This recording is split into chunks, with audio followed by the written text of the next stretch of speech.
troublemaker. I've been a late night player. I've been broke as a joke. I've been a money maker. I've been a record breaker. Taking credit as an educator. I've been known to spit the flows and make it shaky, shaky thing. Popping, locking, stopping, let it hang. Hello, and welcome to Sports Buzz, the Fan-atical View. I am your host, Scott D. Lewis, here live in studio, Comcast Cable Channel 23, Danbury, Connecticut, on this May 24th. Another beautiful day. Another, Hot and sticky day. April flowers bring May showers. I think yes. it all got reversed this year as everything was in full bloom. Nice early spring, then it's been a rainy May. But we're getting through it. We're almost at the end of the month here, and plenty of things going on. You hear my man Bob Broad Jr. there chiming in. What's going on, Bobby? Not much, you? Bobby's recovering from a long night at the Garden. Yes, he wasn't there, but he is happy he wasn't. And, no, that would have been a very... Yipes!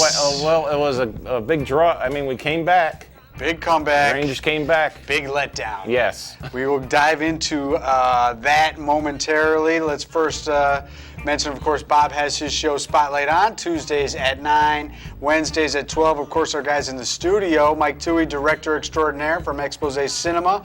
His show Friday nights at 10 o'clock to midnight. Wednesdays re-airs 11 to 1. And John Newmuller, Danbury Live. A couple local political news this week. As Mr. Toohey's. 11 to 1 to 3. It's a 2 hour, right? Yeah. All right. And Danbury Live is Saturdays at 7 and Tuesdays at 11. Some local politics going down this week. I'm sure maybe John will be covering some of that stuff. And, of course, we mentioned it last week. And this is the premiere show tonight.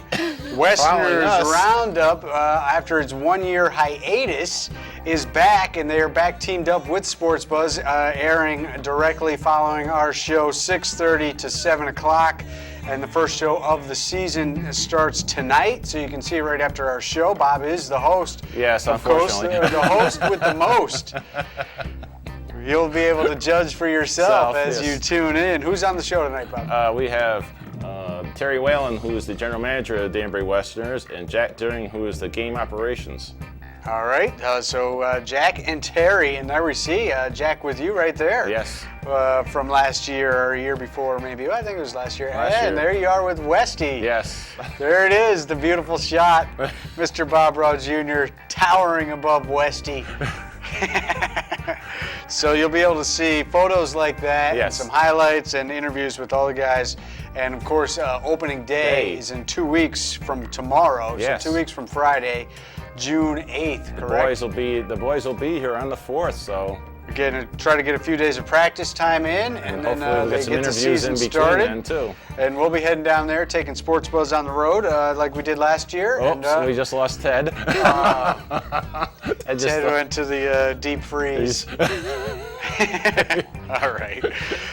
So that's what's going on there. Locally speaking, also, before we move on to hockey, we got plenty to talk about, but we do have to mention, of course, Delvin Rodriguez, our favorite son here, Danbury's own, heading out to California, ready for his title shot next week, next Saturday night, showtime under the bright lights, and it's in California he's fighting next Saturday night. And sending him off. He's got he's been making the rounds locally, giving back to the fans. He's had plenty of public appearances. And on Saturday afternoon, free to the public, come meet and greet and send him off in style at the War Memorial on Saturday afternoon from 1 to 3:30. You can go get your photo taken with, hopefully, the future champ, Delvin Rodriguez, get his autograph, and just wish him well and send him off. I know he's fired up. He had really the fight of the year. Yes. In many circles, it was rated as the fight of the year. His first bout against Pavel Wolek last year, which went to a draw, and they had to have the rematch, and he pounded Pavel into retirement. And now he gets a shot at the title. So we will talk more about it next week and in the weeks to come as that fight goes down next Saturday night on Showtime. So good luck to Delvin, and like I said, we will keeping track of that for sure. Yes. All right, let's get into this hockey action because it was a big-time drama unfolding at the Garden of Good and Evil 10 minutes last night. Was not very good for us Ranger fans. Devils came out on fire. 3 goals in the first 10 minutes, Bob. Had to be thinking, uh-oh, this is not good. The pivotal game 5 come into situation. our house and give us grief. Oh, my goodness. Where was King Henrik when you needed him in those first 10 minutes? Giving up a couple softies, a little misdirections, a little bad bounces. That third goal especially was a soft one. But it looked horrible there. But then suddenly the Rangers come back. The Rangers rally, and you've seen this before. It reminded me of 2 years ago, the Game 7, when the Bruins completed their epic collapse against the Flyers, and they were up, if you remember, 3-0 in that game, and the Flyers came all the way back to win. It seemed like this was the direction that game was going. The Rangers scored 2. They cut it to 3-2, and then in the first minute or so of the third period, Martin Brodeur mishandles the puck, and the puck ends up in the net. Yes. An unbelievable play that was, and all of a sudden it's 3-3. Somehow, some way, the Devils regained their composure. They started putting pressure on the Rangers once again, and it culminated with the go-ahead goal a little over 4 minutes left, correct? But I don't think anybody saw it coming. Yeah. It was like a pass from behind, came to the front of the net. The 2 replays I saw didn't even get the actual goal on the camera. No, because the cameraman was looking at something else. They didn't even see it. So it ended up in the net, and the fans were stunned. Their chants of Marty, all for naught. Yeah. And then they get the empty netter to seal the deal and take the crucial 3-2 lead in the series, going back to Jersey for Game 6, reminiscent of '94 when the Rangers did go on to win and then win the Cup, beating Vancouver. Well, where is Mark Messier when you need him, Bob? I don't know. Adam Graves. Do they have a Messier in there? Or a Graves? Is somebody going to come out and say, we will win, and then back it up with a natural hat trick in the third period to force a Game 7? Anything's possible with the Rangers. Anything is possible, but I'm looking around the ice, and I'm not sure where that kind of play is going to come from. Where's Adam Graves, Glenn Anderson? Where's Stefan Matteau?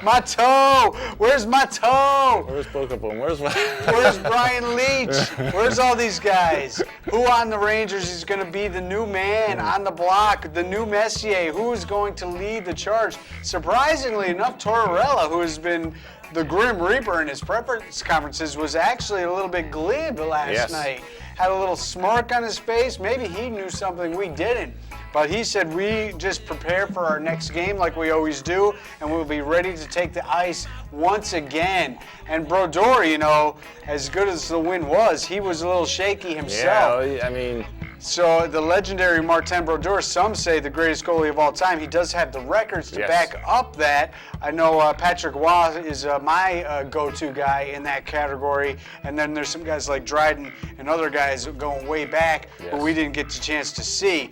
But, Brodeur is he's no slouch, that's for sure. And in a big moment, you got to figure he's going to be able to come up. But can the Devils finish it in Game 6? The Rangers have already played 2 Game 7s. Remember, down 3-2 against Ottawa. Yes. They had to win on the road, then come home to win the series. In the Capitals series, it was win-loss, win-loss, win-loss.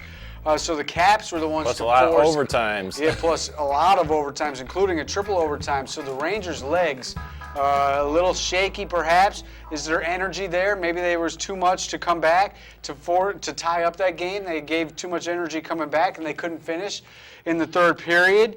Who knows? They've played a lot of extra hockey, more than the Devils had with their overtime games and with the 2 7-round series. The Devils got out against Philly in 5 games. 4-1 they took that series after going 7 themselves against Florida. So they do have some legs under them, but they seem to be the fresher team, although the Rangers, after falling behind 3-0, were all over the place last night for about after that first 10-minute period, for a period and a half following that, straight through the second into the third, they were the aggressor. They were the ones riddling the Devils with shots.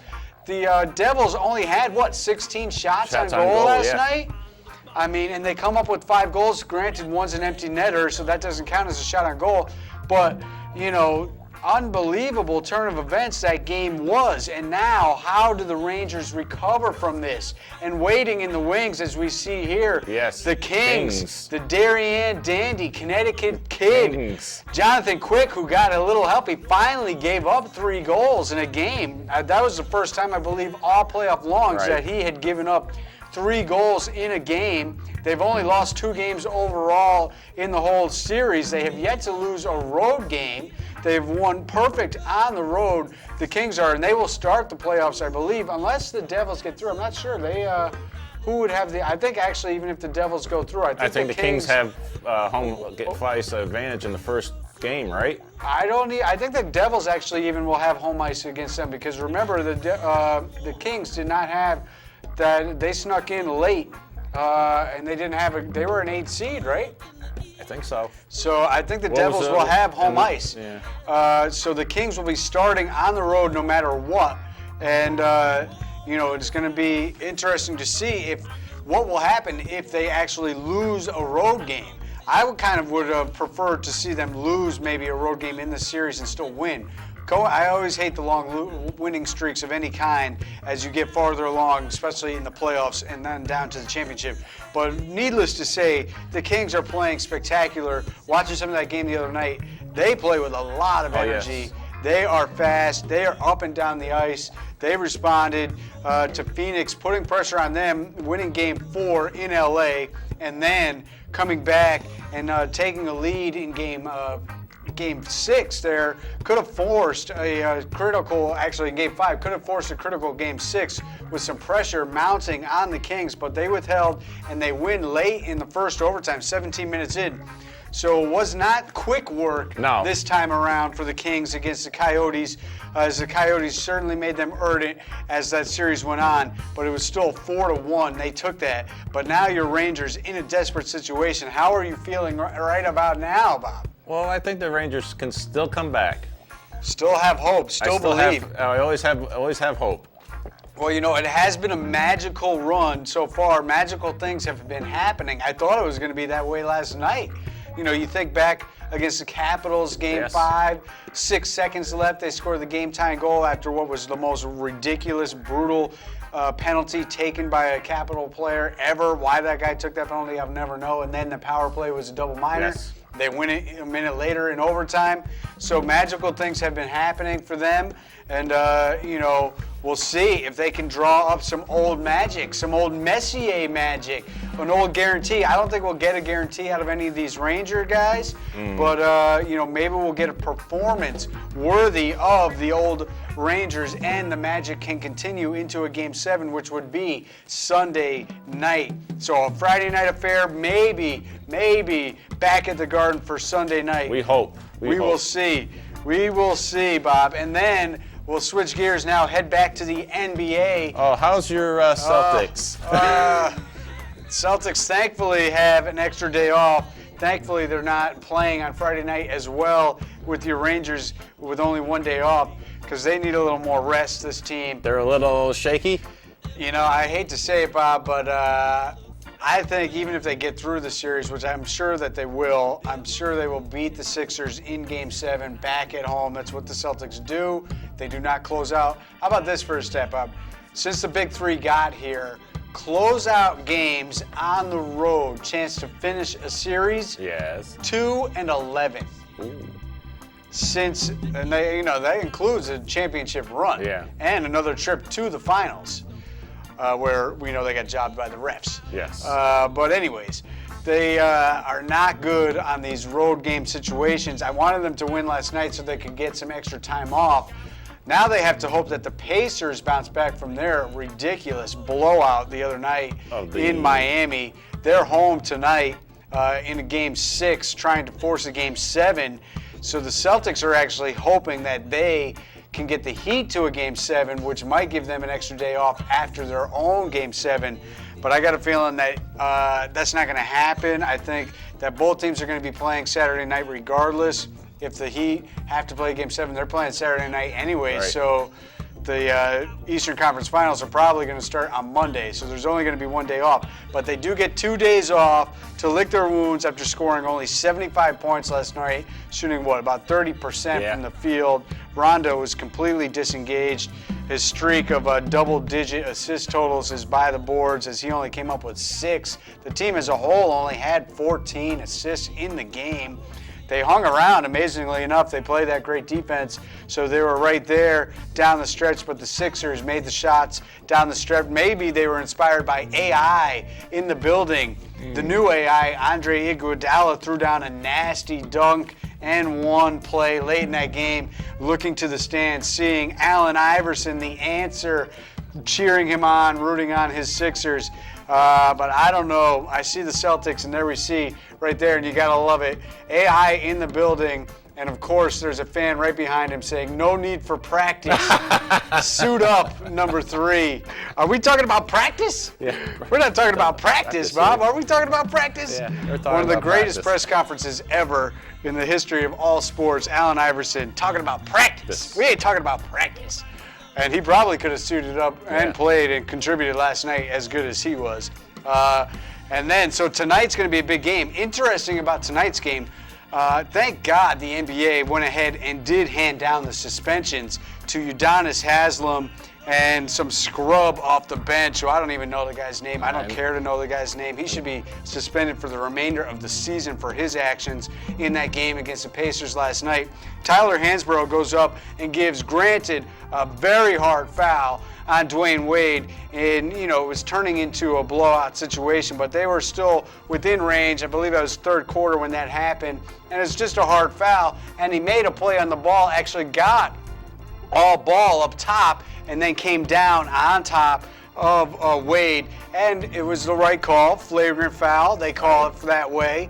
The Heat respond by going all thuggish against the Pacers. Udonis Haslem, who is a key player for the Heat, is now suspended because he goes 2 hands to the head and throat and chest area of Hansbrough as he goes up for a layup.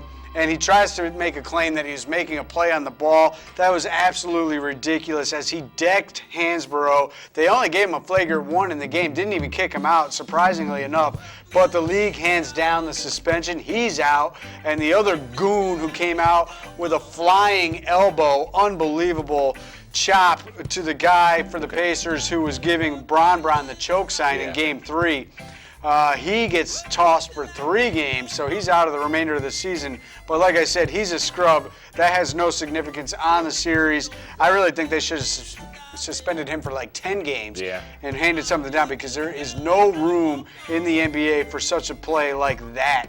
It was unbelievable. So the Heat now, with the momentum, as they were down 2-1, down 10 points in Game 4 in Indiana, and they really looked like they were on the ropes. And Bron and Wade show up, and they come through. And with a little help from Haslem, he made 3 crucial shots in that game to help that comeback, and they won to tie up the series. Then they blow out the Pacers, prompting Larry Legend, the Birdmaster there, to say, much like he did way back in the day when he was facing the Lakers in the finals and they got blown out, he called his team a bunch of sissies. Said we don't have enough guys who play hard on this team. And the Celtics, if you remember, responded and came back and beat the Lakers in the next game and won the championship. Speaking of those...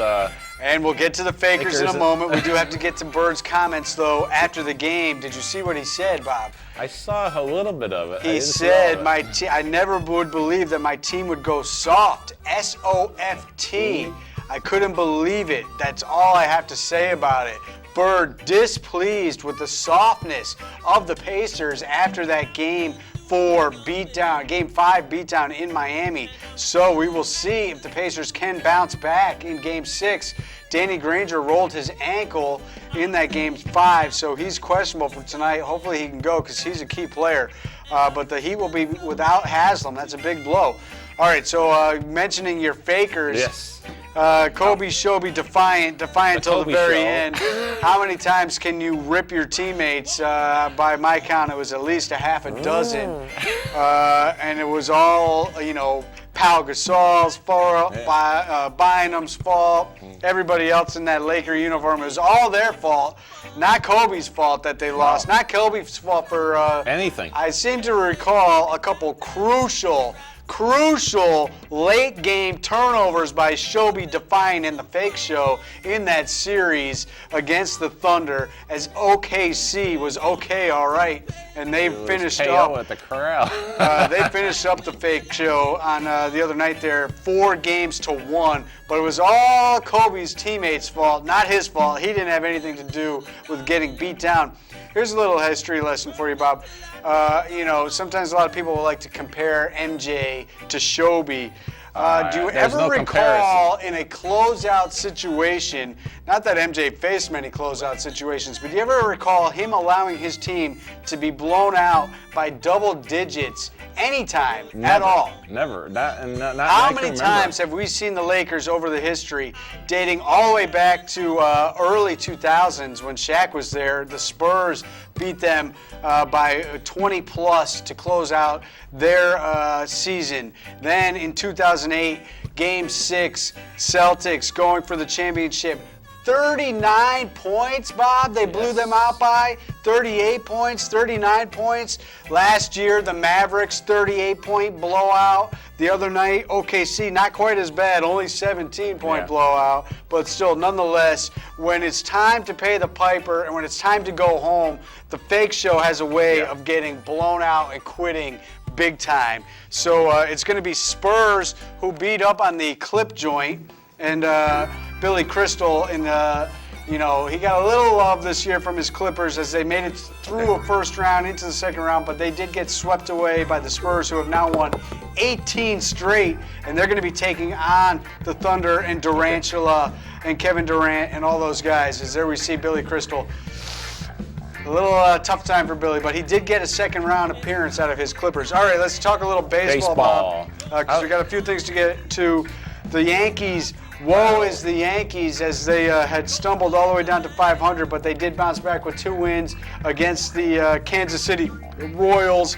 Andy Pettitte gives them a much-needed shot in the arm. Yes. A little juice from Andy Pettitte, the guy there pumping up the rotation, much needed for the Yankees. So they recovered. They do hit the road, however. Yeah. They will be taking on the A's, not playing too bad. They will also be taking on the Angels, playing bad. Yeah. It's still at 20-25, Bob. Yeah. The A's coming in at 22-23. They're playing actually pretty well. And also they get to go see Detroit on this nice little road trip they got. And Detroit, losers of 2 straight to Cleveland, still in first place, 25-18. Cleveland is. Detroit 20-23. So that's who the Yankees will be facing as they go on this road trip. Now the Yankees 23-21, above 500. And about one game above Boston, one right? game ahead of the Red Sox, who have won, 10 out of their last 12. Yeah. Doing well. Bobby Valentine making a bid for Manager of the Year, Bob. I mean, they wanted him fired a little while ago. Now Bobby's got the troops playing. This is still May. We got a lot of season to go yet. There's no Jacoby Ellsbury. There's no Crawford. Now Cody Ross and Sweeney are both out. The guys they picked up, their entire outfield plus their first platoon guy have been injured. They've got plenty of young kids coming up. Nava, Middlebrooks, these guys contributing big time. Big Papi, of course, getting it done. Now the pitching staff is coming through. Aceves is the save master after his 2 blown saves to start the year. He's run off, I think, 8 straight or something like that. And he's doing it in multiple innings. 3 out of the last 4 saves, he's gone 4 outs. So Aceves is stepping up big time. So they are doing their best to manage the situation while they have injuries in their bullpen. Their pitching staff getting healthier by the minute in the starting rotation and pitching well. And the lineup, doing well as well, overcoming big injuries. So they are back to 500. They get to come home. They just played 20 games in 20 days, as a matter of fact, as well, Bob. And they came through that at 12-8 in those 20 days. So Bobby V It's got them settled down, playing better. We'll see what happens as they come home. And your Mets, as we only got a few minutes left, playing good as well. Yes. 24-20. They just had a bunch of road games as well. So they finally get to come home. 4 games against the Padres, yes, who are only 16-28. So the Mets, hopefully, they can, maybe at least take 3 out of 4, put themselves well clear of 500 before the Phillies come to town, and the Cardinals. Cardinals, watch out now. Cincinnati pulls even in the Central with St. Louis, 24-19, the Big Red Machine. Big Red Machine are reminding me quickly, I'll get to it, of Milwaukee of last year. Remember, 3 years ago, the Brewers, first foray back into the postseason after a long layoff.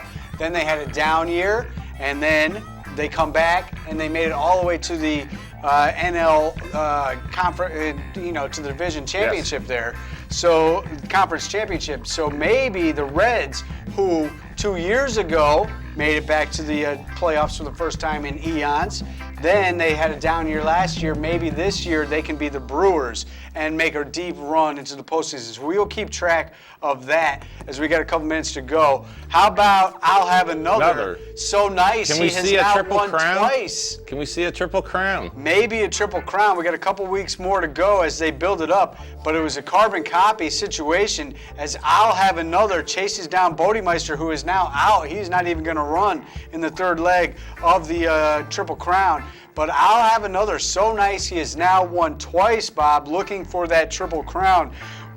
This could be a big surprise because there was not much buildup coming in. I didn't think to the Indianapolis Kentucky Derby. I'm thinking of the Indianapolis 500 this weekend. That's this weekend. We'll mention that in a second.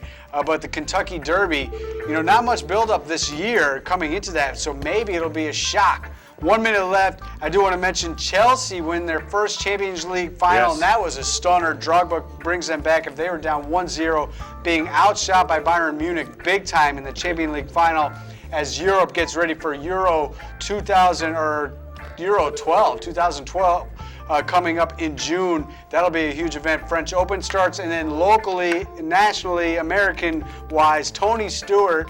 Let's get a mention. The only American to win a championship in NASCAR and in IndyCar, and the Indianapolis is on Memorial Day on Monday. So stay tuned to that big weekend, Memorial Day and weekend. Tonight, watch the right coming up Western's in a few Roundup seconds. in a matter of a minute or so. Stay tuned right here, Channel 23 for that. Enjoy your Memorial Day. Enjoy your parades. Go check out our man Delvin Rodriguez at the War Memorial. Send him off in style, and we will see you next week right here on Channel 23.